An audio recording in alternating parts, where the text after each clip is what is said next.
RSS பாஜகவின் முதல் எதிரி இந்திய அரசியலமைப்பு சட்டம்தான். மீண்டும் அவர்கள் ஆட்சிக்கு வந்தால் அதை அழித்து விடுவார்கள் என திருமாவளவன் விமர்சித்துள்ளார். மக்கள் அதிகாரம் அமைப்பின் சார்பில் பாஜகவை தோற்கடிப்போம் என்கிற மைய கருத்தை கொண்ட மாநாடு திருச்சி மாநகர புத்தூர் பகுதியில் நடைபெற்றது.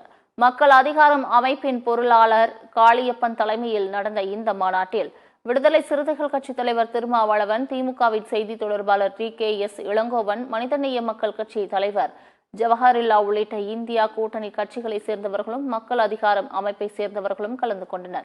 நிகழ்ச்சியில் பேசிய விடுதலை சிறுத்தைகள் கட்சி தலைவரும் எம்பியுமான திருமாவளவன், வரும் நாடாளுமன்ற தேர்தல் ஒரு இறுதி யுத்தம். மீண்டும் பாஜக ஆட்சிக்கு வந்தால் நாம் எந்த உரையாடல்களையும் நடத்த முடியாது, மண்ணையும் மக்களையும் காப்பாற்ற முடியாத மிகப்பெரிய நெருக்கடிக்குள் தள்ளப்படுவோம் என்று கூறினார்.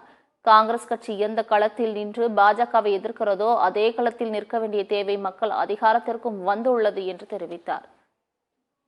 முக்கியமான நெருக்கடியான ஒரு காலச்சூழலில் இப்படி ஒரு முடிவை எடுத்து, ஒரு நிலைப்பாட்டை எடுத்து, மிகவும் வெளிப்படையாக பிஜேபியை தோற்கடிப்போம், இந்தியா கூட்டணியை ஆதரிப்போம் என்ற முழக்கத்தோடு மாநாடு நடத்துவதை விடுதலை சிறுத்தைகள் கட்சியின் சார்பில் நான் மனவார பாராட்டுகிறேன், வரவேற்று வாழ்த்துகிறேன்.